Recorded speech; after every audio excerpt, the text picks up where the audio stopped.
Star Wars Knights of the Old Republic was one of the first games I ever played, along with Jet Set Radio Future, Conquer Live and Reloaded, and Halo 2 back on my Xbox. And it was also my introduction to D&D, unbeknownst to me until last year, so I guess I have it to thank for my being such a massive nerd. Another Star Wars game I absolutely adored in my childhood was Star Wars The Force Unleashed, with my having played the first game for hundreds of hours on my Nintendo DS during every car ride, giving myself horrible motion sickness naturally, and with The Force Unleashed 2 being the first ever game I owned for the Xbox 360. Both of these games make up a massive part of my childhood and were some of my favorite games to play as a kid, more so KOTOR, though I did immensely enjoy the power fantasy that was TFU as well. But for as strong as Star Wars God of War is, how strong was Galen Marek compared to the Jedi Masters and Sith Lords of the Old Republic era? Could the Secret Apprentice turned Jedi and Rebellion war hero stand up to giants like Revan and Malak? Well, you guys asked for this, and I also wanted to find out if you could beat KOTOR as Starkiller. The rules are pretty simple. As you'd imagine, I've got to try to build my character to be like Starkiller, meaning I've got to roleplay as him and only use weapons that he used when possible, but that also means that I can only use force powers that he used as well, or at least the closest possible approximations.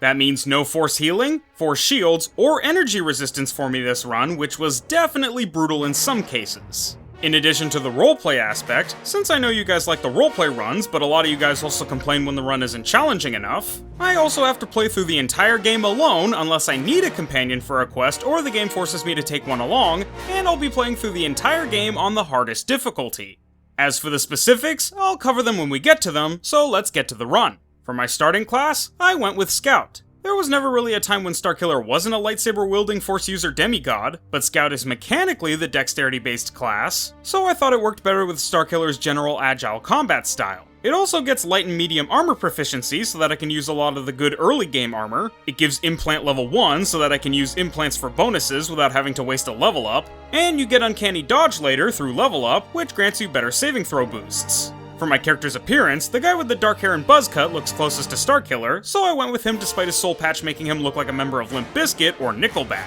For my attributes, I went with 14 in strength for better melee combat numbers, specifically a higher attack and damage bonus. I went with 14 in dex for higher armor class, or I guess higher defense rating according to KOTOR, 12 con for a bit more survivability than average, 10 int since I didn't want to dump, but int skills weren't all that important for this run, and finally 14 in both Wisdom and Charisma for stronger force powers and a higher force power save DC. Wisdom and Charisma were also especially important to offset the cost of a light side force user using dark side powers, which will happen constantly in the late game. Charisma doubly so because there are a bunch of persuasion checks throughout the game for opportunities to gain some kind of advantage, avoid fights, or gain some extra credits. For skills, I put a couple of points into Persuade, for obvious reasons, and then just put everything else into Awareness and Treat Injury, with Treat Injury being the most important skill of the run since it boosts how much health you gain back from using med packs. For my feat, I went with 2-weapon fighting. I know Starkiller starts off by using one lightsaber and then eventually starts using 2 later on, but building towards a character dual-wielding while not taking advantage of those bonuses would make the early game exponentially harder at a point when you're already at your weakest, and starting with a character build for using one weapon and then changing to dual-wielding halfway through is wasting feat points on the dueling feat chain that I could be putting into feats that'll actually help me later on in the game when I'm not using one lightsaber anymore. I considered naming my character Galen Marek, but I think he himself would rather go by Starkiller in general and only let a select few call him Galen, so Starkiller it is. With Starkiller built, let's get to the game. We begin our story with Starkiller waking up dazed and confused as the ship he's on, the Endar Spire, is under attack. For the roleplay, I'm gonna do this weird hybrid thing where Starkiller starts as Vader's secret apprentice and naturally progresses throughout the game as he did throughout The Force Unleashed 1 and 2, but he also won't be making decisions with his High Republic era lore in mind, like he's not actually Vader's apprentice or anything, he's just like how he was when he was Vader's apprentice. And I know it doesn't make a lot of sense, but it's my video, so if you don't like it, you can shut the fuck. Trask, my ally for this tutorial, runs me through getting and equipping my gear. I put on my gear and equip the short sword, shout out to Frogar Christ, the R stands for Revan, and I fight my way through the Sith soldiers invading the Endar Spire. I also made sure to stupidly use med packs throughout these fights, even though you're basically unkillable during this section. Just some snappy resource management by your boy Red Fox. Trask and I get to witness a Jedi defeat a Sith and then blow up, but unfortunately you can't loot either of them for their lightsabers, which I know makes sense since you have to receive special training to use them, so they'd be useless to us at this point in the game, but it still isn't any less disappointing for 23-year-old me now than it was for 6-year-old me when I first played this game. After getting to the bridge of the Endar Spire, Trask and I took out the Sith soldiers there, and that was enough XP for me to earn my first level up, where I put a point into treat injury and awareness, and then put my one leftover point into computer use, and then took the conditioning feat for a +1 bonus to all my saving throws. Right after that, Darth Bandon, the apprentice of the main antagonist of the game, Darth Malak, tries to end the game early, but Trask, the #1 homie and absolute Giga Chad hero of the Republic, sacrifices himself to hold off Darth Bandon, even though he probably immediately died, and the plan only worked because the door shut and jammed right behind him.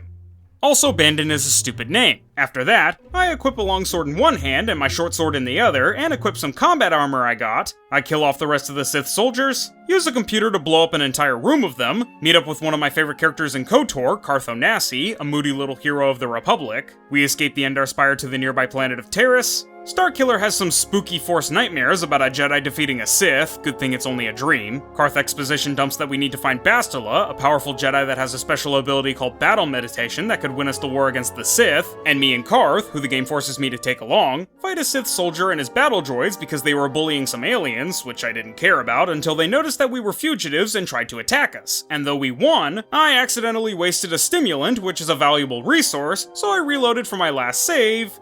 which was right after Trask died, so I got to do all of that all over again. I go through everything again, upgrade the prototype vibroblade that I got from one of the Sith soldiers on the Endar Spire, save this time, and then beat the Sith guys way easier this time without stupidly wasting precious resources. This got me another level up to my surprise, and after I lash out at this poor Duros due to the stress of constant Sith attacks recently, I switch my weapons to the prototype vibroblade and a normal vibroblade, and I level up, where I put a point into both Persuade and Treat Injury, and I take the Tough feat for extra health. Also, from this point on, anytime that I have to take a companion with me, I'm just gonna pretend that it's Proxy assisting me as that companion. After leaving Dia alone because Starkiller wouldn't waste his time getting involved in the affairs of some random person, trading with this Twi'lek vendor, and looting the apartment area for anything useful to my mission, I deal with Karth's broody suspicion, do some more trading with Kebla Yurt at the Equipment Emporium, and got light battle armor to bump my defense rating to 19, and I took on Deadeye Duncan and Gurlon Two Fingers in the dueling arena for some extra credits, where I kept spamming Flurry against them because I didn't know that it gives your attacks a -4 attack roll reduction, and it gives your defense rating a -4 reduction in exchange for those 3 attacks, so I almost lost to the weakest enemy in the game and actually lost to the second weakest enemy in the game.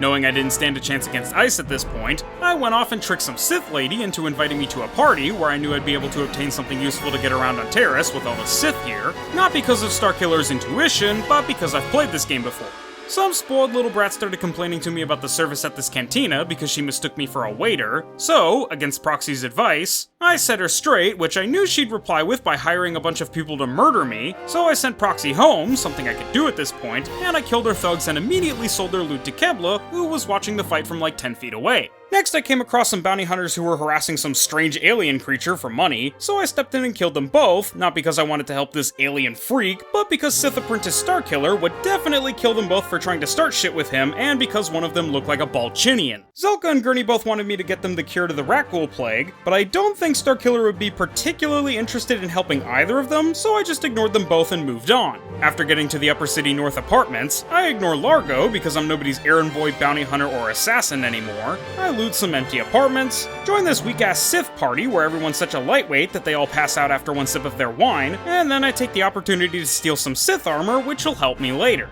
Nice. After looting the rest of the apartments, a group of drunks tried to start trouble with me, so I very subtly threatened to murder them in broad daylight, and I think they got the hint. I didn't bother buying T3H8 from the droid shop since it's just a waste of credits because he immediately crashes out and explodes, so I don my Sith armor and head to the lower city, where Terris keeps all of its fine upstanding members of society, as you can tell from a name like Lower City. The welcome party of black Vulkars immediately shanked me to death the microsecond I stepped out of the elevator, but don't worry, because after I reloaded my save, they immediately did it again. This time, I did the most Starkiller thing I could think of to help me. I ran down the hall and let the cantina bouncer fight them since he could actually hit the broadside of a barn, unlike me. A fun little trick that I had to constantly use throughout this run was the Return to Hideout feature, which is a feature that allows you to fast travel to your home base and then transit back to wherever you were. When you do this, your health is fully restored, so basically after every single fight where I took any notable damage of any kind, I sprinted home and then sprinted all the way back for a free full heal. Well, after bravely dealing with the Black Vulkars, I went into the cantina and got to see the famous badass bounty hunter Calo Nord take out some goons. Or I guess I got to hear it, since he also blinded everyone in the room with a flashbang. Then I got to meet Mission Veo and Zalbar, two characters that would later become some of my companions. Shout out to my sister, every time either of us mentions KOTOR, she utters Mission's iconic line, Bantha Poodoo, based. And then I bait some Black Vulkars into fighting me with the guard of the Hidden Beck's base helping me, and I still somehow die.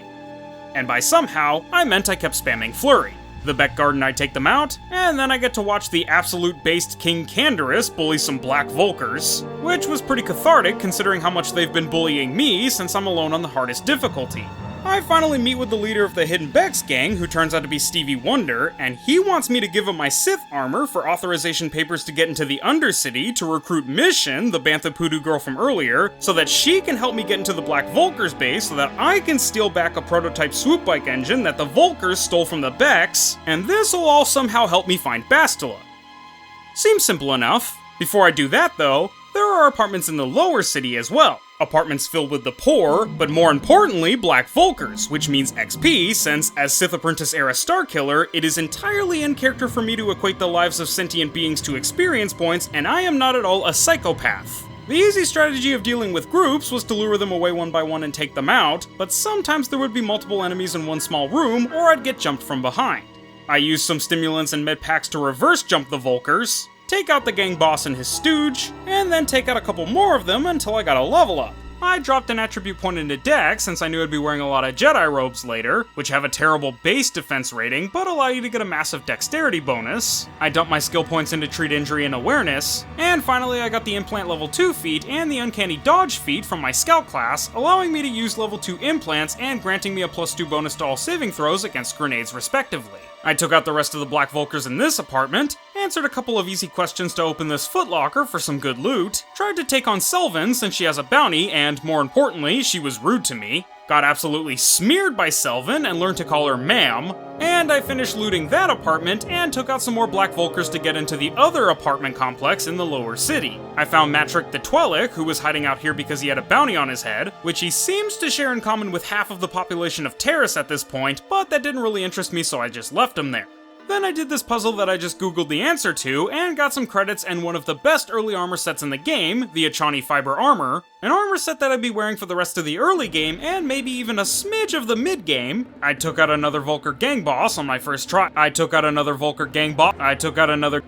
Okay, there we go. And then I cleared the rest of the apartments of Vulkars and loot. I used my authorization papers to go down to the Undercity, give these two beggars the American healthcare treatment, and for the first time ever since the game started, I tried to do something good by telling this old man to lower the gate so that I can help Endar by killing the rat ghoul chasing him. Notice how I said I try to do something good and not I do something good. Well, that's because this rat ghoul is completely roided up to the max and kills me easily. This caused me to be completely terrified of this section because I thought all the rat ghouls were going to be this strong, but as it turns out, this one is literally just the strongest rat ghoul to ever exist. Endar was literally being chased by the Anakin Skywalker of rat ghouls. The only way I was able to defeat it was with a strategy called pulling aggro. See, I made the rat ghoul want to kill me, and then I just ran in circles until Endar killed it. Yes, you're right, filthy citizens of the Undercity. I am a hero. 5 seconds later, I run into Mission, who starts yapping about Zalbar having been captured by Gamorrean slavers, so I decided to help her, not because it's the right thing to do, but because I want her to do something for me. Also because the game is making me. Before going to help Big Z, since that's not really high on my list of priorities, I bump into Candaris and a group of mercenaries sent here by Crime Lord Davik Kang to scrap the Republic pod crash from Bastila's escape pod. I butted heads with Candaris since we're both Type A personalities, and then I helped them fight off some rat ghouls for XP, which were surprisingly weak to my shock at that time.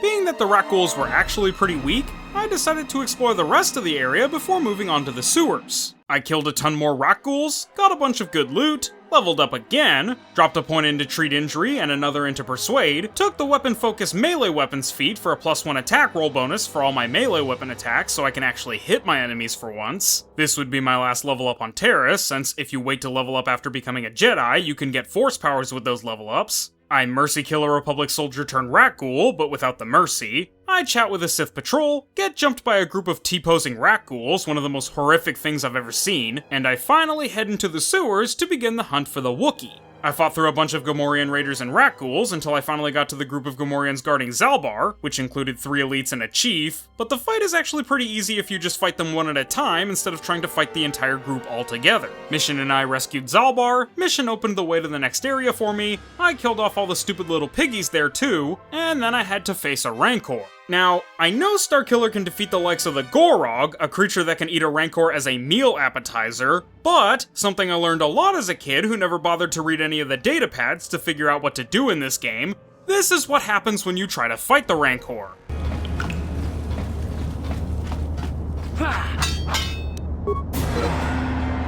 So yeah. Instead, I shove a grenade into a nearby pile of corpses and then sprinkle the corpses with Rancor bait so that it eats the grenade and goes boom. Now I can finally get into the Black Vulkar's base. This section was easily one of, if not the most difficult sections of the entire run for me. Just killing the guards outside of the base took several attempts, and you can't fast travel back to your base from inside the Vulkar base, so after every fight, assuming that I survived, I'd have to leave the base, fast travel to my base, transit back, go back into the Black Vulkar base, and pick up where I left off. Suffice it to say this whole process was pretty difficult and time-consuming, but menuing definitely helped a lot. Menuing is when you use a consumable item from the pause menu instead of in combat, which allows you to use that consumable without it taking your turn in combat, so I was able to attack and heal simultaneously on the same turn, which definitely made things a lot easier. After taking out the guards, I got a level up and then fought my way through a bunch of Vulkar security droids and found this food server lady that I interrogated and then actually let go since she genuinely seemed to just be a prisoner who wanted to escape. Starkiller might have killed her if he had reason to believe she'd alert the Vulkars, but he didn't, so where she goes and what she does is of no concern to him, though this unfortunately gives me light side points. After taking out a couple more Vulkar sentries, which were easy to beat because they only use blasters, which makes them way easier to hit with melee weapons, I opened up the front entrance to the Vulkar base so that I could exit through there and fast travel heal. I got annihilated by the 2 guards there. I went back to the sewer to fast travel heal so that I could go back and kill them so that I could fast travel heal from there now. And then I used this terminal to blow up most of a big group of Black Vulkars in this room, including a Vulkar Lieutenant, an incredibly powerful enemy, but there were still 4 normal Vulkars and 1 Lieutenant left. I knew I had to fight the Lieutenant one-on-one, but even doing that, I tried and died several dozen times. I tried using Flurry, I tried using energy shields, I tried letting the game auto-battle with normal attacks, and I even tried menuing, but none of my strategies worked. Until I broke this game's combat wide open. Remember what I said about the Vulkar sentries and how it was easier to hit them because they were using blasters and not swords? After taking out a couple more Vulkar sentries, which were easy to beat because they only use blasters, which makes them way easier to hit with melee weapons,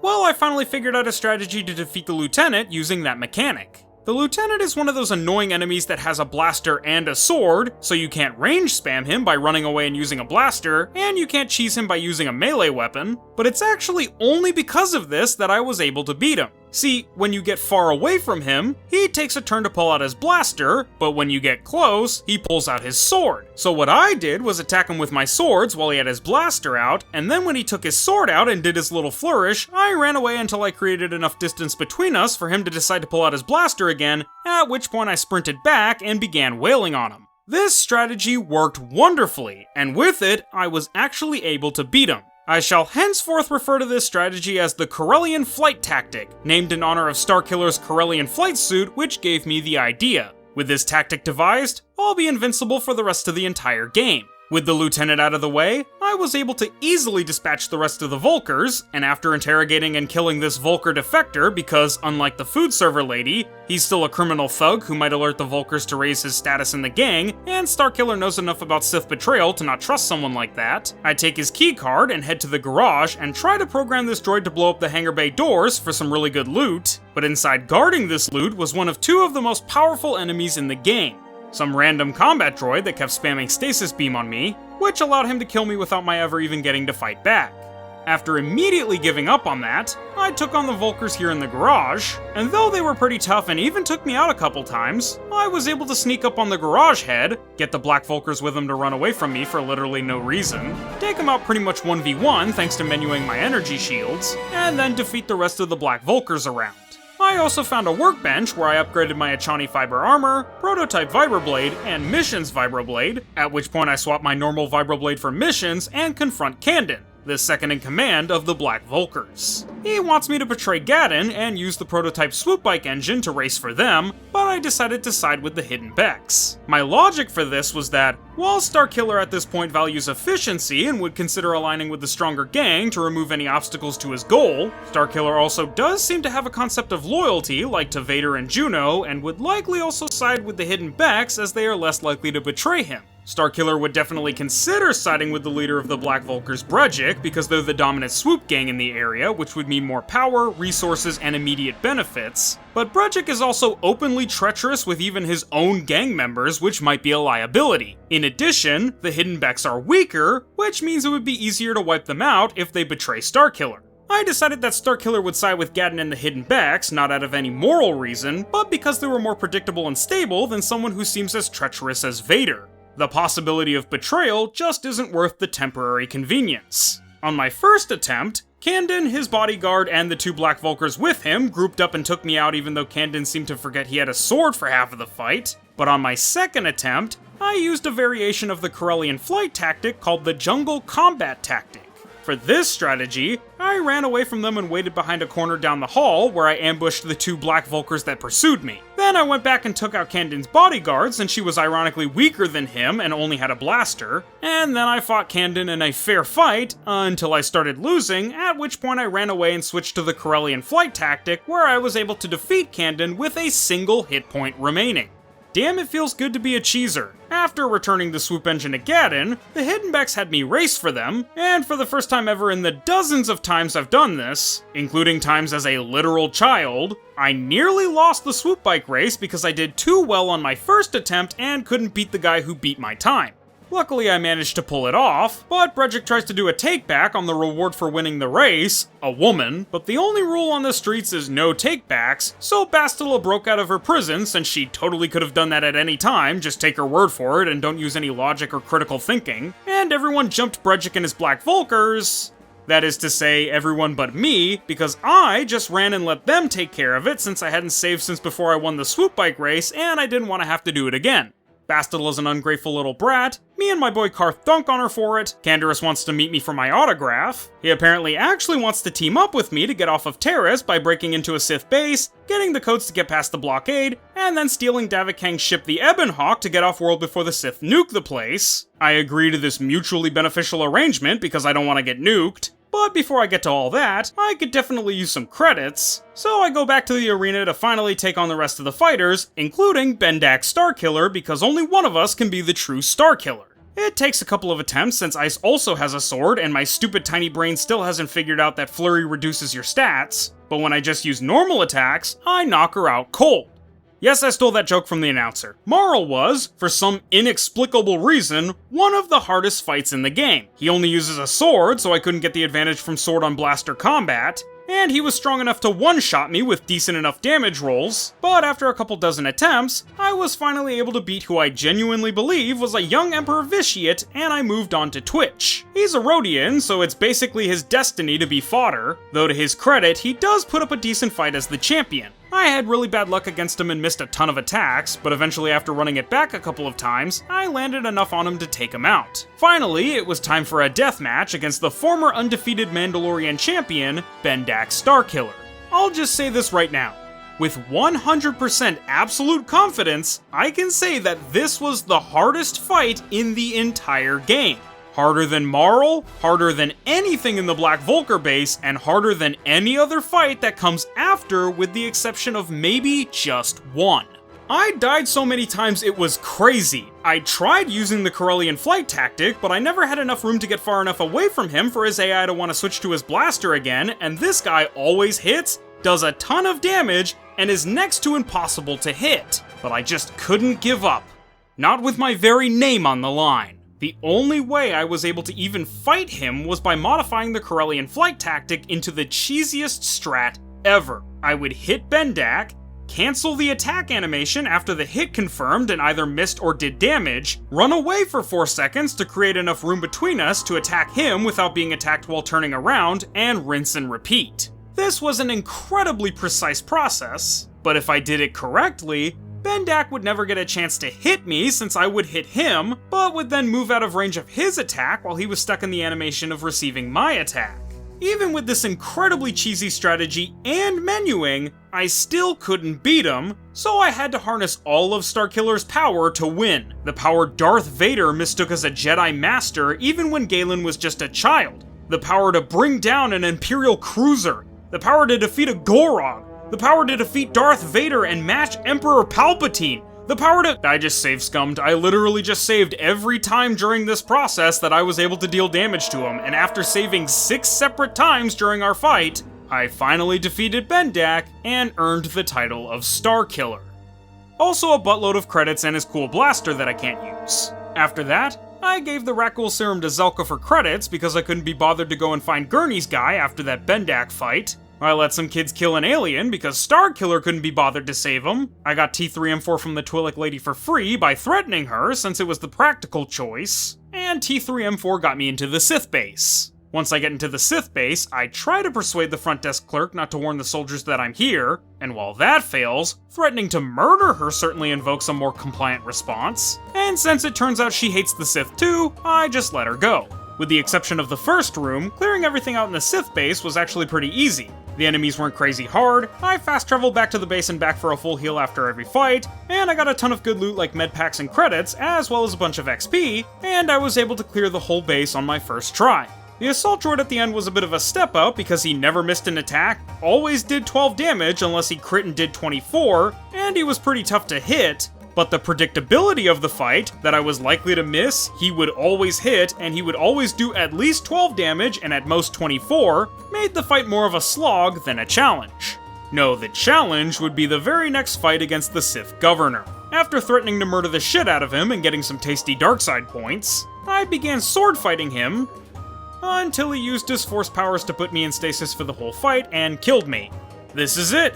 The only mandatory fight in the entire game that was harder than Bendak's Starkiller. A fight I literally couldn't win because he could just prevent me from being able to take a turn. I knew beyond a shadow of a doubt that I couldn't win this alone, so I enlisted the aid of Proxy, transformed into Bastila, leveled him up and gave him a bunch of buffing force powers like Force Valor, Force Shield, and Energy Resistance, buffed myself with stims and buffed Proxy with the force powers, and after a handful of attempts with varying degrees of success, I was able to take down the Governor and get the codes to get off of Terris. Now I can meet up with my second favorite companion in KOTOR, right behind HK-47, and he brings me to Davik's estate so that we can steal the Ebon Hawk. He's required to bring for this section, and that was definitely to my benefit as I spent the whole time at 1 HP and constantly getting knocked out, whereas Canderous was just fine because he killed enemies from afar with his blaster and has a healing mod installed in his body which allows him to regenerate health over time, so he was pretty much always topped off on health. I cleared out everyone, got the codes to disable the security system protecting the Ebon Hawk after rescuing its former pilot from torture, and then Canderous and I confronted Davik and his top bounty hunter Calo Nord in the hangar as the Sith began to carpet bomb the planet from orbit to kill Bastila since they couldn't find her.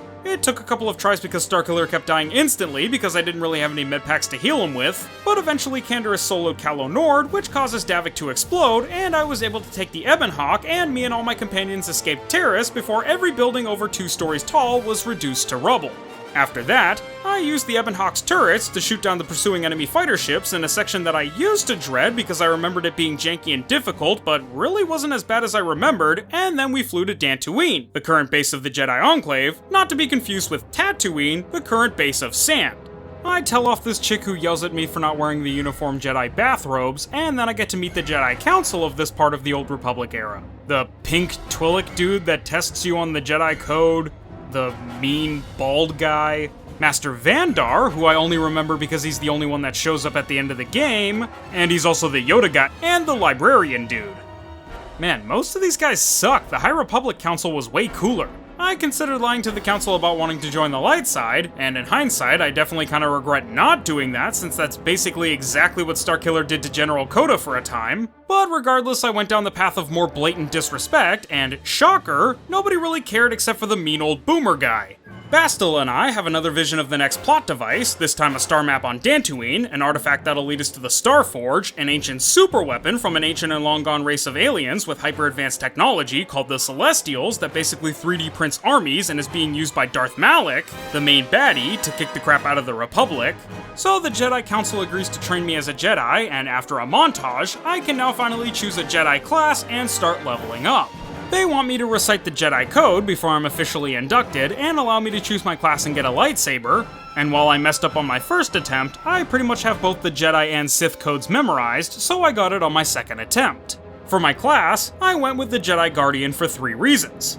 First, the Jedi Guardian is associated with the blue lightsaber, and blue was the actual color of Starkiller's lightsabers when he became a Jedi. Next, roleplay-wise, Starkiller would have answered all the test questions with the answers for the Jedi Guardian, since he's a very forward-approach man-of-action type of person. And finally, the Jedi Guardian gets the Force Jump feature, which allows for me to jump clear across a room to attack someone, which I felt accurately reflected Starkiller's ability to use the Force to increase his celerity and agility. I level up to 6 and bump treat injury to 9, grab the improved 2-weapon fighting feat to reduce the penalties to my attack rolls while dual wielding, and for my force powers, I take Force Push and Shock since those are the 2 powers Starkiller most prominently uses in the Force Unleashed games. For level 7, I put a skill point into treat injury to get it to plus 10, and I grab the wound power since, while Starkiller more so uses his power to grab things with the Force and move or throw them around, you can't do that in KOTOR, and Force Choke is the closest equivalent that I could think of. For level 8, I round off my dexterity score to 16 to get a plus 3 modifier to my dexterity, which boosts stuff like my defense rating. I bump Persuade this time since it's lagging a bit. I go ahead and grab Master 2-weapon fighting to make it so that I only have a -2 penalty to my attack rolls while dual wielding. And I nab Affect Mind to get Starkiller's Mind Trick ability. That brings me to level 8, with good health, decent force points, and a great defense rating of 22, as well as some respectable stats. I build my lightsaber that I plan to change the color of to something more suitable for Starkiller at this stage, which I would say he's about at the point of constructing the rebellion while secretly still working for Vader, and then I headed out to do some side quests for XP. I fought off some Cath Hounds with my Force Push, wounded a Mandalorian and cut down his Duros buddies, helped this Jedi solve a murder where there were 2 suspects and both of them were guilty because one guy killed the victim whereas the other guy intended to kill him but was just a smidge too late. I spend like 15 minutes trying to kill this albino Cath Hound and its pack by range spamming them from this bridge that they could never really follow me to until I finally killed them all. Next, I killed a bunch more Mandalorians and Duros with my lightsaber and force powers, which earned me my 9th level up, where I bumped treat injury again, and took the throw lightsaber force power so that I finally had at least the most basic versions of all of Starkiller's powers. Don't worry about Force Repulse, we'll get to that later. Then I killed a bunch of Kinrath, these nasty, ugly bug creatures that I think are tied to the dark side or the true Force in some way, and I fought through this cave until I killed them all and collected a ton of Kyber crystals for my lightsaber, including about a dozen red crystals. I changed my lightsaber to red and buffed it with a Rubat crystal to boost my attack and damage rolls with it by +1 each, and a Bondar crystal, which gives my attacks with the lightsaber a 25% chance to stun the target. I also upgraded my prototype Vibroblade. I destroyed this droid because his owner started treating him like her late husband, so he sacrificed himself for her mental health. I read that last part of the script to the owner lady, and I finally confronted the Force in the wilderness that was causing the wildlife here to be so vicious. A female Cathar Jedi named Juhani who had fallen to the dark side and was making animals near her bark by being so edgy. I immediately wounded her and then spammed Flurry, at which point I stunned her and won easily. She complained about accidentally killing her master, so I just spammed persuasion checks until I unlocked a new Catgirl waifu companion. After I tell everyone at the Enclave how awesome I am, they send Proxy/Bastila to babysit me and send us to find the Star Map. Proxy and I went and found some more Mandalorians to kill for XP, and though it was a decently tough fight and I did die once, we were able to take them out without too much fuss and fanfare. The problem was when I fast traveled to the Ebon Hawk to heal and then transited back, the Mandalorian leader and his entire squad were waiting for us and jumped us. This fight was hard as shit and I died a bunch of times, but on my successful attempt, I threw my lightsaber at one of the Mandalorian warriors a couple times, got the leader to chase me, ran around while Proxy took out the Duros and Mandalorian ads, finished off a Duros after the leader switched aggro to Proxy and took him out, and I panicked and ran around for a while until somehow the Mandalorian leader got stuck behind this rock and lost aggro.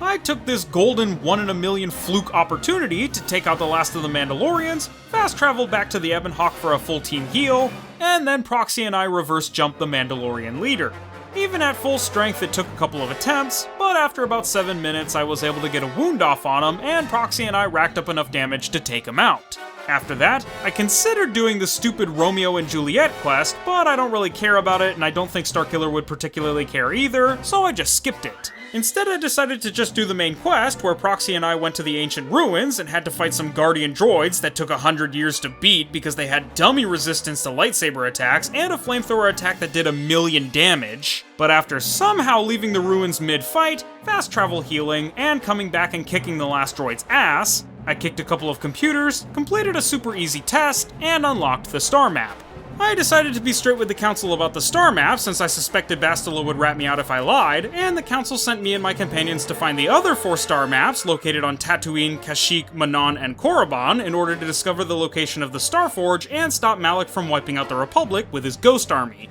I make some final upgrades, swap my Achani fiber armor for Nemo's blue Jedi robes I got back at the ancient ruins because they look more like Starkiller's test subject garments and TIE flight suit from The Force Unleashed 2, even though they tank my defensive rating. And then I'm off to Tatooine because even though I can't use him for this run, I always like to get HK-47 as fast as possible because he's my favorite companion in the game. Some weird kid that speaks gibberish stowed away on my ship, but I didn't really have time to deal with that, so since she was safe there and we couldn't really communicate, I just left her there. I didn't have to pay the docking fee thanks to Mind Trick, and though I got a Gizka infestation on my ship, with Gizka being little frog creatures that are as hard to get rid of as termites and roaches, I immediately bought Gizka poison, which causes them all to poison and infect and kill each other, so problem solved. I headed into the town of Anchorhead, bought a raid plate from some widow lady whose husband died getting it, admittedly out of pity, but also so that I could sell it for credits. And then I get jumped by some Dark Jedi, and though I keep getting killed at first because of my low defense rating, when I came back wearing Davik's armor, which gave me a defense rating of 23, and just spammed Force Whirlwind, which I got with a level up earlier, I took them out no problem. As a reward, I earned a bunch of red lightsabers and some Dark Jedi clothes. After that, I talked to a Circa protocol officer and got a hunting license which would allow me to leave the town, but in exchange, I've been tasked with genociding all the sand people nearby because they keep attacking Circa's mining operation, which I think Starkiller would absolutely do, and definitely not wonder if the Circa were, in actuality, the instigator bad guys here. Then I went to the Hunter's Lodge of Foreshadowing, talked to this Hunter Twillick guy that's not gonna help me later, threatened to straight up murder a group of Gamorreans for trying to bully me, an act that definitely won't come back to bite me in the future, and I talked with this sleazy guy that we definitely won't run into later. I sold the raid plate for 500 credits and did some swoop bike races for extra credits because they give so many credits that, after winning 2 or 3 races, I never needed for credits again for the rest of the entire run. Then I spent most of the credits from my first race purchasing HK-47 for 3,000 credits after using Mind Trick to lower the price down from 5,000, which Bastila didn't like. I come across that sleazy guy from earlier to my absolute shock, and he's been caught in a trap that'll kill him because his wife set him up for being a cheating sleazeball,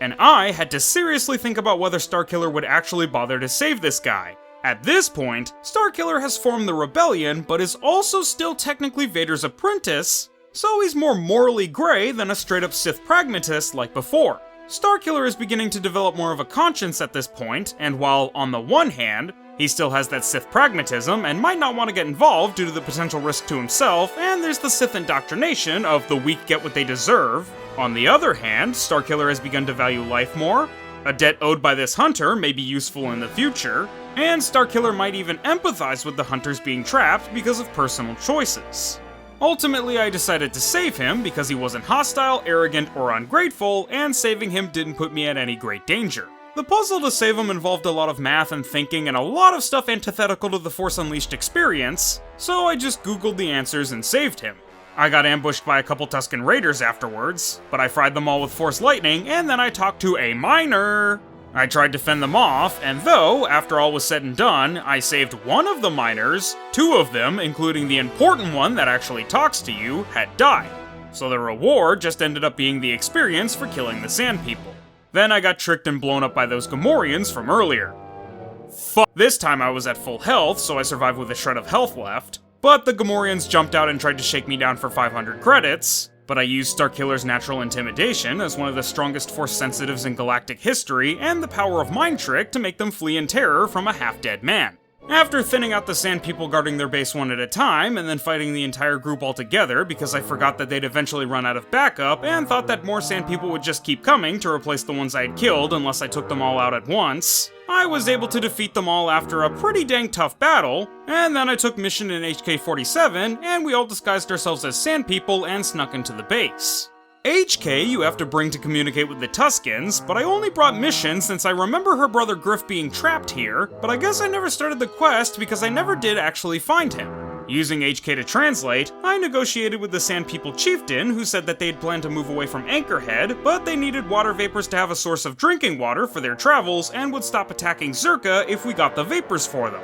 That sounded fair to me, since it's a win-win-win, so I went back to Anchorhead, became a Demon of Darkness, and got the vapors from a Rhodian named Greta Holda, and then got them back to the chief. With that, they told me where the star map was, which leveled me up to 11, where I got Advanced Jedi Defense to buff my ability to deflect blaster bolts with my lightsaber, and buff the defense rating my robes give me. I also upgraded my shock power to actual Force Lightning, and when I got to where the star map was, two guys were trying to hunt some creature, and one of them got hit by the Force Fear ability, or something, I don't know. The guy that didn't get annihilated was that Twi'lek Hunter guy from earlier, oh my gosh, and he and I worked together in a shocking turn of events, and together we gathered some Bantha together as bait. The Sand People attack me because they hold Banthas as sacred, but I just murder them all for getting in my way, and then Bib Fortuna over here and I use some military-grade ordnance to murder a giant kimono dragon called a Crate Dragon. This is me in its mouth. After activating the star map, Calo Nord showed up like Jason Voorhees returning from the dead, and he and his gang threatened to kill me and then just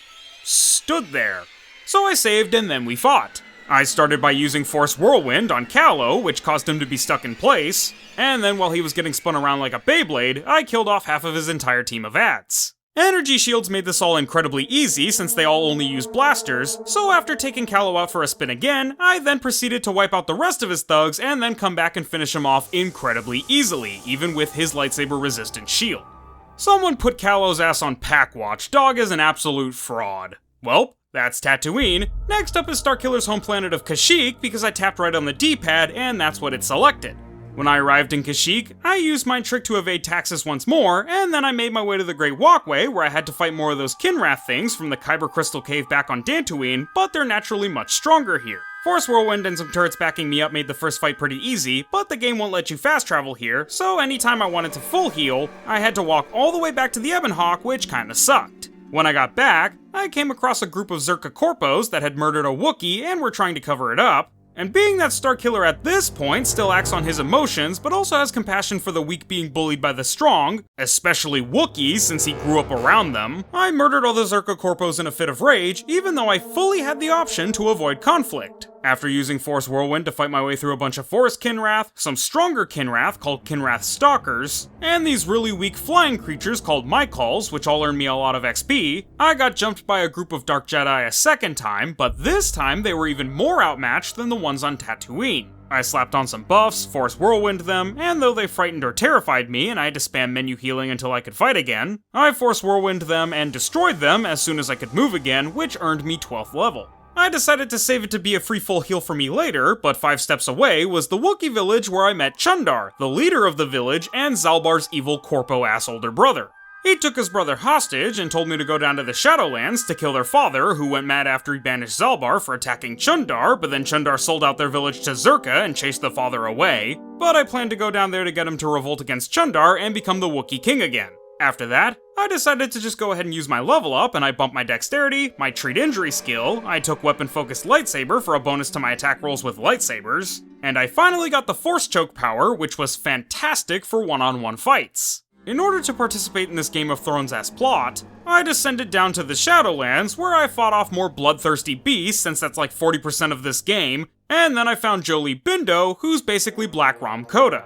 He wants me to get rid of some Zerka Hunter-Slaver types nearby, disrupting the natural world, but he wants me to do it non-violently, and the captain of the group says that the only thing that's allowing them to be there are the sonic emitters, keeping the creatures away, So I tried to hack them using T3M4, but that didn't work. So then I talked to the guards for each of the emitters, and I mind-tricked them into giving me the codes to deactivate the emitters. I used the codes and deactivated the emitters so a giant monster could now chase them all away and probably violently slaughter them all, completing Jolie's quest non-violently. Well, I was non-violent, but violence definitely happened to them. I'm forced to take Jolie with me for the rest of my time here, and by Jolie, I of course mean Proxy emulating Jolie. So then Proxy took down the barrier dividing the Shadowlands and the Advanced Shadowlands, where all the even scarier monsters live, because of course that's where the star map is, because nothing can ever be easy. While walking through, we rescued a Wookiee being attacked by some Mandalorians, and after we defeated them, the Wookiee explained that there are invisible Mandalorians hiding around here hunting Wookiees, and they'll ambush you when you're disarmed.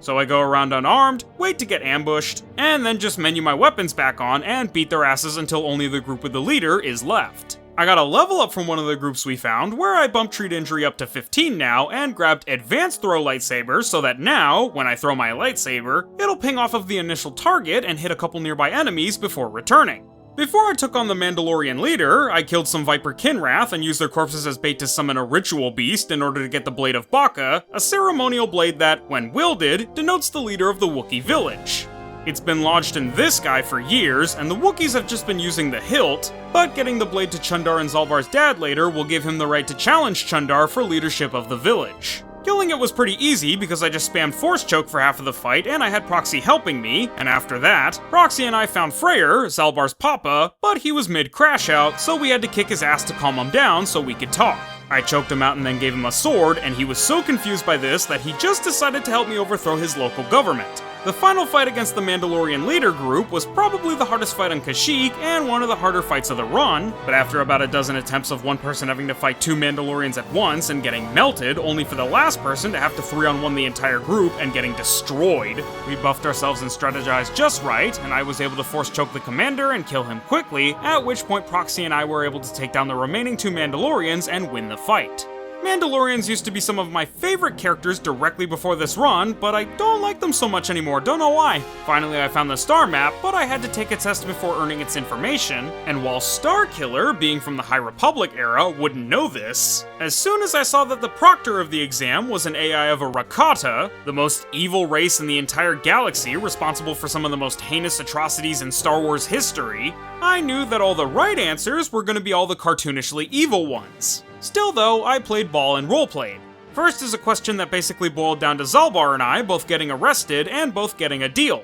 If nobody turns on anyone, we both get a year in prison. If one of us gives up the other, the accuser goes free while the accused gets a half-decade in the slammer. If we accuse each other, we both get 2 years of jail, so do I say nothing or do I squeal on him? I figured that though Starkiller at this point has an emerging conscience, he still has his Sith instinct that's been instilled in him since he was a child, and since my relationship with Zalbar in this run is relatively shallow, I decided to be tactical about this. I think Starkiller would be hesitant to throw somebody under the bus at this point because he's developed a sense of loyalty, and if Starkiller could abstain from participating or find some loophole to not give up Zalbar, I think he would. But Starkiller's Sith training taught him to always take control instead of being passive. He's not really good friends with Zalbar at this point, and most importantly of all, due to being raised in the environment that he was, Starkiller is used to and mostly expecting betrayal, which makes blind trust a liability. Since Starkiller has no particular attachment to the crew, he'd have no reason to trust Zalbar, so I accused Zalbar due to Starkiller's Sith instinct of preservation, which the computer said was the right answer.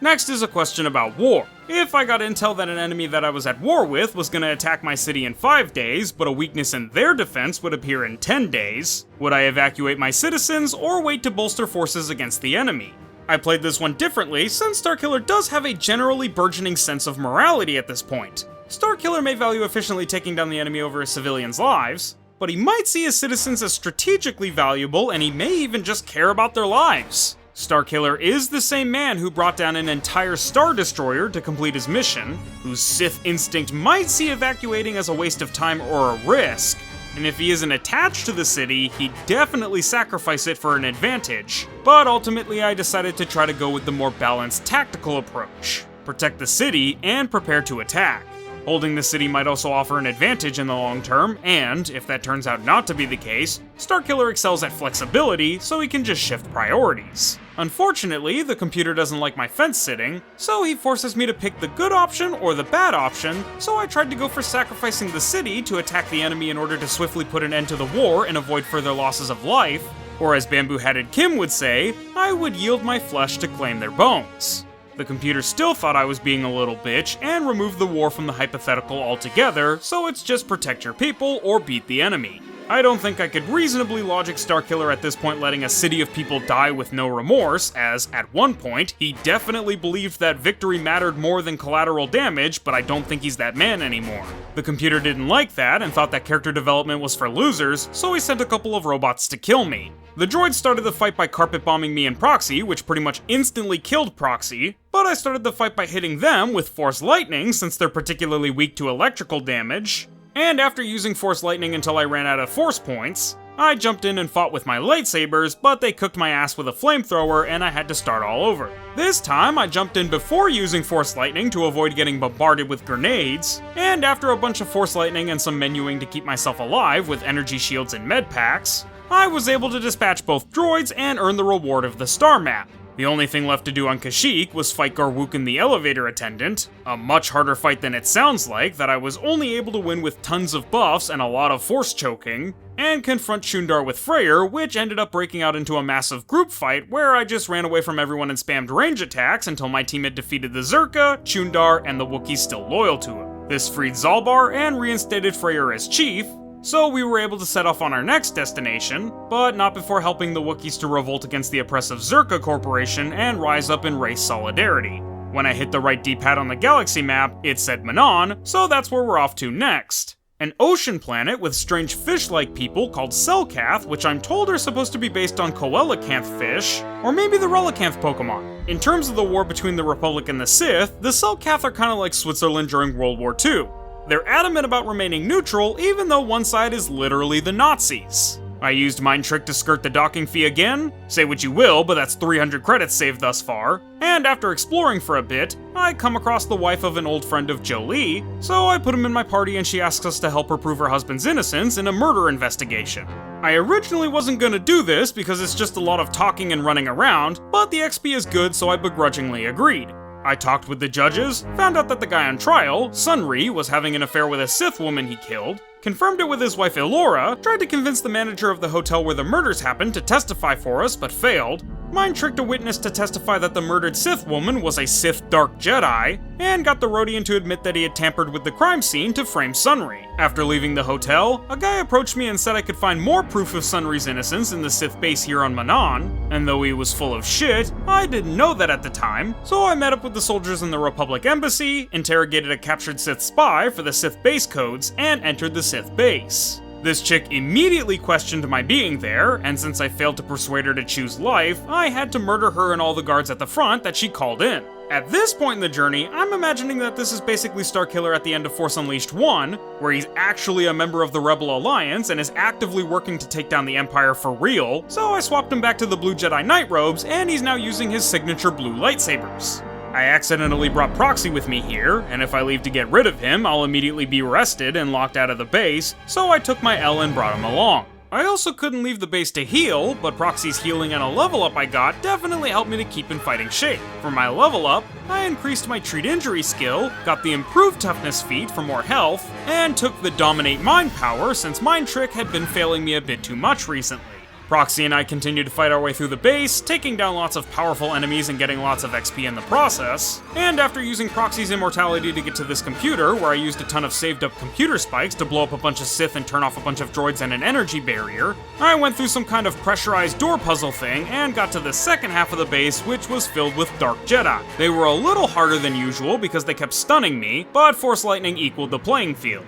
Unfortunately, after taking out the last of the Dark Jedi I could access, there was a room I couldn't access which was apparently part of a quest I missed, so I just left and got arrested. I remember that the lawyer that they hire for you in this trial sucks ass, so I represent myself and I pretty much have memorized what you need to say to them for them to let you go, and it works. I also went ahead and did Sunry's trial since I'm still on the high of winning my own trial, and lo and behold, I actually easily get Sunry found innocent, but the OJ kinda innocent where everyone knows he did it, they just can't prove it on a technicality. Because I got some droid thingy for them in the Sith base, the Republic allowed me to use a submersible they built in order to get to a secret underwater KOTOR research base they built because something's gone horribly wrong down there and they can't get into contact with the researchers down there. But I also need to get down there because that's where the star map is, of course, because it can't just be a tourist attraction at the docking port of the planet or something. Well, according to this guy that ran straight out of a horror movie, when the Republic made a machine that was loud and obnoxious, a bunch of sharks started attacking the research base, including a giant Godzilla shark that turned all the Selkath researchers into zombies that killed everyone. So naturally I persevered onward like the Giga Chad Starkiller is. The insane Selkath were really easy to kill even in big groups, and the only thing to even remotely be concerned about was their poison attacks, which didn't matter much because I had a ton of antidotes. I leveled up again and took Force Wave, a powerful telekinetic explosion all around the user, and that'll be Force Repulse. I continued force choking all the Selkath throughout the base. I met this crazy locker guy that I couldn't convince to come out because he was, and you're never gonna believe this, crazy. I used Force Wave on a big group of Selkath, which was awesome. I got a suit that allowed me to walk around on the sea floor, met this guy who literally just existed to be murdered by the Phyraxian sharks to introduce them as a threat in a horror movie-like way, and I instantly one-shot all the Phyraxa that tried to eat me with a sonic emitter. After clearing out another nearby lab, these two absolute clowns had gone mad and tried to lock me in a depressurized room until I mind-tricked them to release me. I yelled at these morons, and eventually these bozos explained that they were scientists for the Republic, and that the giant Phyraxa caused the Selkath to go nuts because of their machine, and that I could either poison the shark and ruin Manaan's ecosystem, or destroy the machine and make the Republic pout for like 2 seconds. I destroyed the machine. The shark let me access the star map, I went back to the surface, informed the Republic of what happened, and got arrested again. I'm getting real sick of Manaan. This time things were a little easier though, since I just explained what actually happened and they let me go, so I fled their planet before they had a chance to arrest me for something else. The last planet in our hunt for the star maps was Korriban, the homeworld of the Sith, but before we could make it, we got captured by Darth Malak. I resisted Saul's torture at first, but since Bastila, as the female love interest and kinda de facto Juno Eclipse for Starkiller, started getting tortured, I slowly started giving him more and more info until I gave up everything, but he already knew all of that and just wanted to torture us.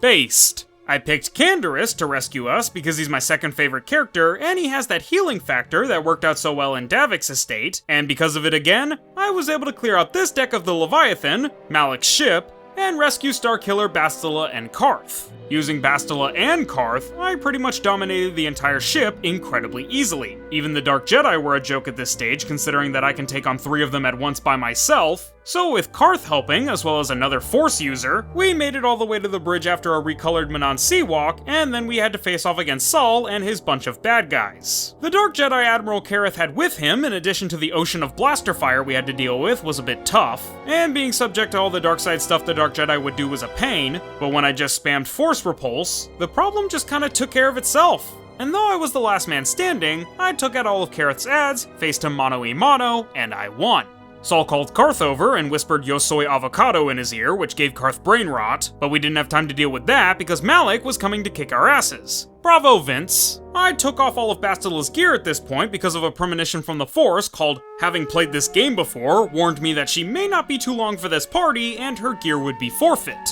Well, Malak shows up, reveals the plot twist of the game, that I was secretly Darth Vader's secret apprentice the whole time, but he always planned to betray me, and then Malak kindly makes this a solo fight, as I intended, and we duel. He's pretty strong and has both a lot of defense against force powers and a lot of deadly force powers himself, but as he'll tell you himself with that electro-larynx voice he's got, he didn't get that prosthetic jaw of his from a force attack.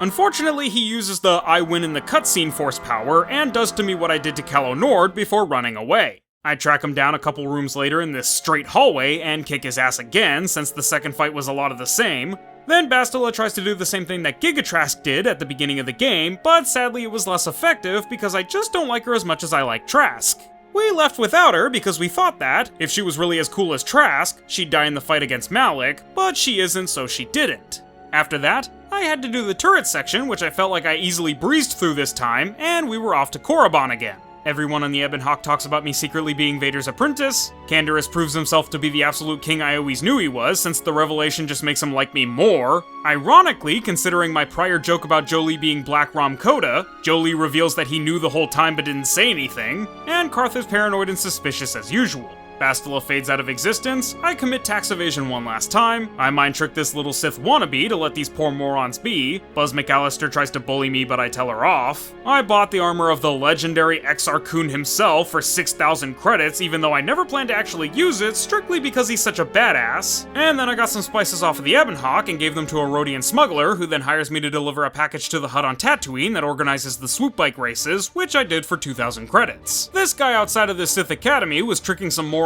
into killing themselves via exhaustion, so I told them to take a hike and told them to knock it off, but then the Academy Guard wouldn't let me in without a Sith's approval, so I talked to this purple Twi'lek lady who I tried to trick into letting me into the Academy, but she caught on and said that I could only join if I got a Sith medallion, which was convenient since there was a group of drunk Sith right around the corner that picked a fight with me, so I was able to beat the snot out of them and use their medallion to get into the Academy. In order to graduate to Sith proper, I've got to beat out Buzz, Exhaustion Man, and some guy with the same model as the cheating hunter from Tatooine, and gain more prestige than them by doing a bunch of dark side stuff around the Academy for Uthar, the master of the Academy. Euthura, the purple Twi'lek lady from earlier, approaches me after initiation and asks me to help her betray and kill her master Uthar. At this point, I think Starkiller would be like how he was in The Force Unleashed 2, with the clone being 100% a good guy, but definitely not a fool. I think The Force Unleashed 1 Starkiller would lie about teaming up with her and side with Uthar, but that's more adherent to the typical Sith philosophy of stick with power, which he actively rejects at this point.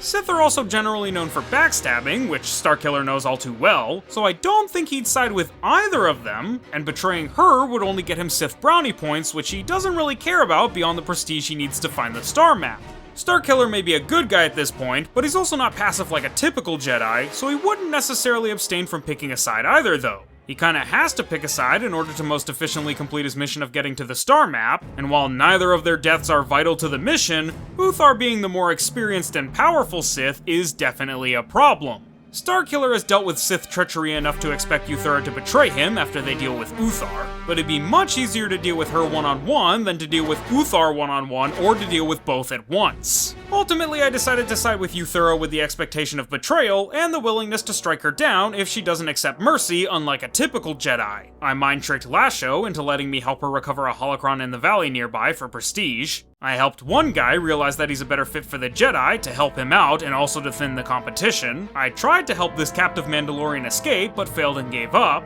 I killed this Sith apprentice for murdering some random Rodian fodder guy for no reason. And then when I headed out to the valley to start gaining prestige, I got jumped by Darth Brandon and his Sith jobbers. I bombarded them with advanced throw lightsabers, force waves, and force chokes, and the force wave broke the AI for the ads, which was known to happen sometimes throughout the run, and it allowed for me to solo Dark Band-Aid. After defeating him, I made short work of his Dark Jedi, even though they spammed life drain, and I was able to continue on to the Shirrak caves, where I fought a bunch of Shirraks, weak bat-like creatures that are basically reskinned my calls from Kashyyyk, as well as a Torrent-Attack, one of those ritual beast creatures from Kashyyyk, which was actually pretty tough since it kept knocking me over. Then I helped Thalia May and the Renegade Sith escape from the Academy, cool band name by the way. I also got Keldroma's robes, which, considering the proximity to the Exar Kun armor, I'm assuming are the robes of the same Keldroma that served as Exar Kun's Sith apprentice before betraying him and returning to the light side. And I finished off the cave by killing off some Tukata.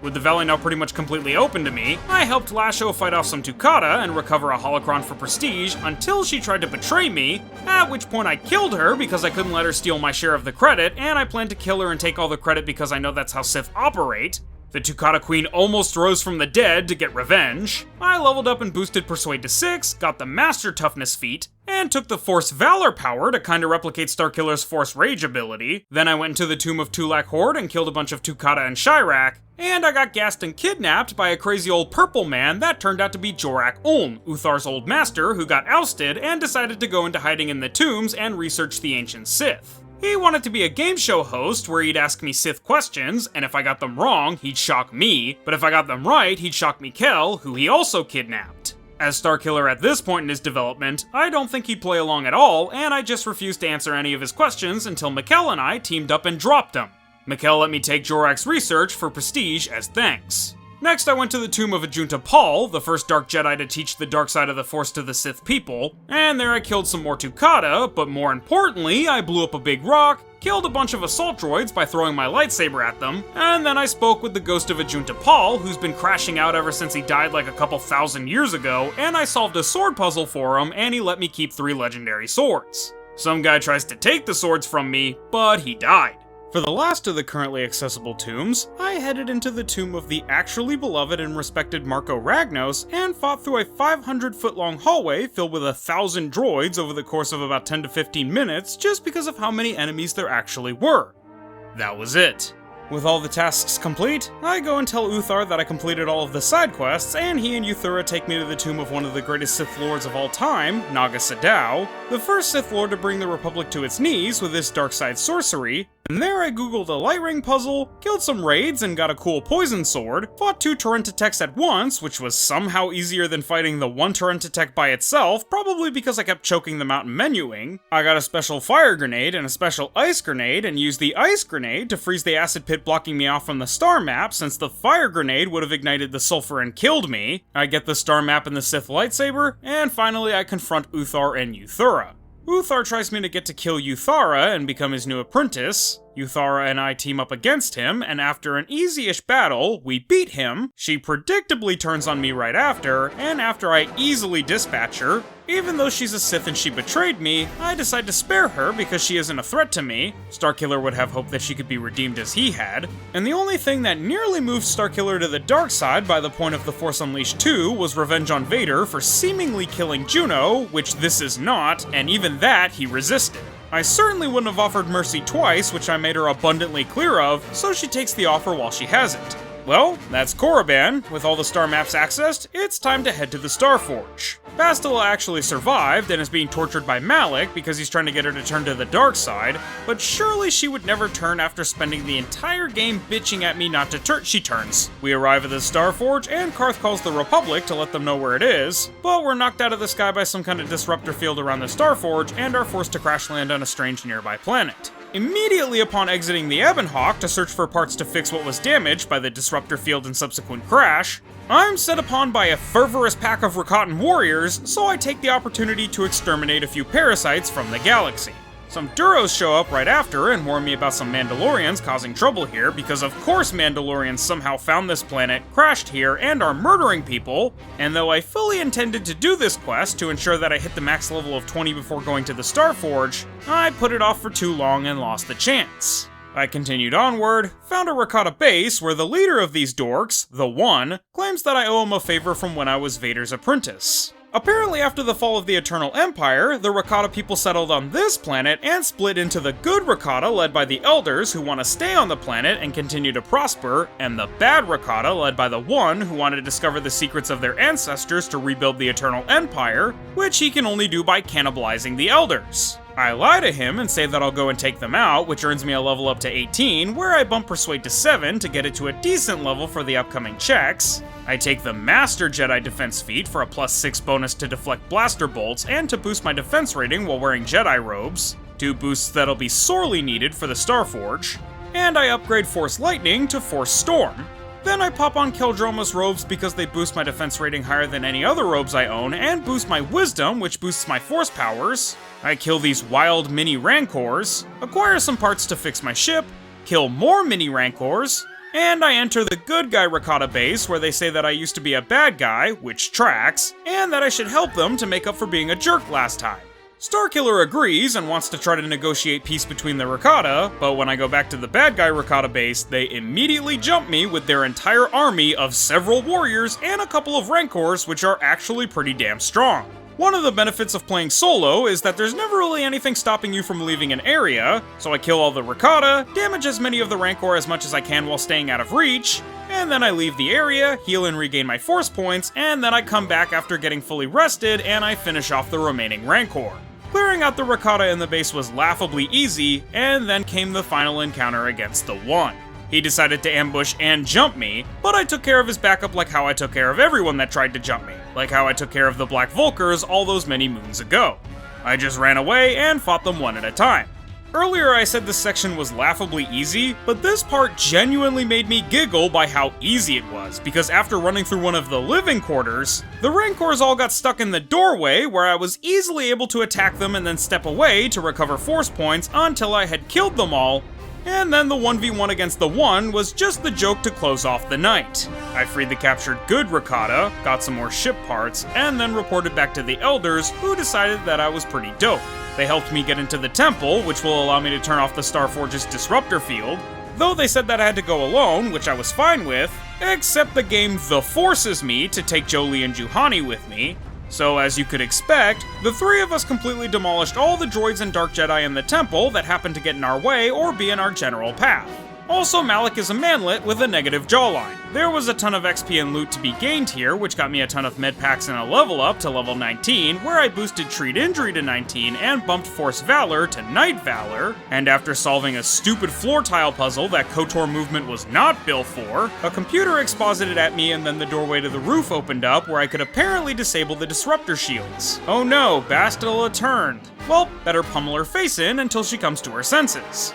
We basically defeat her in like 5 seconds, she runs away, I turn off the disruptor field, and I repair the Ebon Hawk and we join the Republic in the assault against the Starforge. This is definitely giving me some final level of Kamino in the Force Unleashed 2 vibes. I'll go ahead and say this now. I remember the Starforge being really difficult when I was a little kid, but this was as easy as shit. I was worried because this is the part of the game that I had the least experience with, so I looked up other people's runs and found out that Deck 2 and 3 throw infinite enemies at you, so I was really intimidated going into it, but after wiping the floor with the finite enemies on Deck 1 using Force Storm and Force Repulse, and even getting my final level up to 20 where I took a random point in Dex, even though I should have put it into Strength because I had +3 Strength boosting gauntlets that could have rounded it off, I put one last point into Treat Injury for +20 total, I got Lightsaber Weapon Specialization, and I maxed out my Force Valor to Master Valor. I literally just ran past everyone on Deck 2 and 3. I unfortunately didn't have enough computer spikes left over to get the Starforged Jedi robes after stupidly using them all at the Rakata Temple, but I didn't really need them all said and done. After taking out the 3 mandatory Dark Jedi blocking the door to Bastila by spamming Force Repulse, it was time to fight Bastila one final time.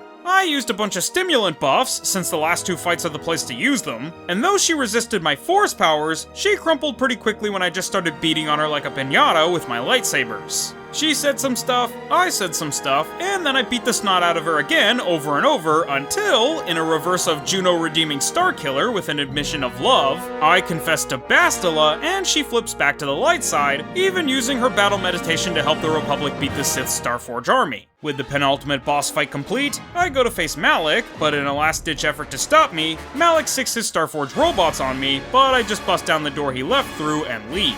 For the final boss fight against Malak himself, he spammed Force Lightning a million times and kept resisting all of my force powers, so I restarted, and on my second attempt, he spammed Force Lightning like last time, but this time I spammed Flurry like against Bastila. That was enough to drop him to half health, at which point he starts running around the room and draining the life energy of a bunch of brain-dead Jedi he captured, which restores his health in full. But after he did it the first time, I went around and used Force Lightning to kill the rest of them so that he couldn't regain any more health, and fought him again. Again, I spammed Flurry, and since most of my buffs were still active, the fight was still pretty simple, and I even got off a Force Lightning, but unfortunately, I accidentally missed one of the Jedi, so he got a health restore, and that's where the problems began because my buffs had started to wear off. I got him with a good Force Lightning before he set up his resistance, but after that, it all came down to menuing medpacks and energy shields to survive his onslaught of lightning and lightsaber strikes. Fortunately, I had saved up enough of both to supply an entire army at this point, so after just a couple more moments, I struck down the Dark Lord and defeated Darth Malak, beating KOTOR as Starkiller. And in the end, as the darkness takes me, I am nothing. All this run did was make me sad that we never got a Force Unleashed 3. If you enjoyed this video as much as I enjoyed playing KOTOR again, be sure to like the video to show me that you guys want more. I've never played KOTOR 2 before outside of playing half of the first level the night that I finished this run, so I'll probably do a KOTOR 2 run next. You guys can leave suggestions in the comments who you want to see for that video, and I'll pick 4 suggestions from there for you guys to vote on. I'll probably do one character from Star Wars canon, one character from Star Wars Legends, one non-Star Wars character, and one really random wildcard Star Wars character as the 4 different choices. Thank you all so much for watching, and I'll see you all next time. Peace!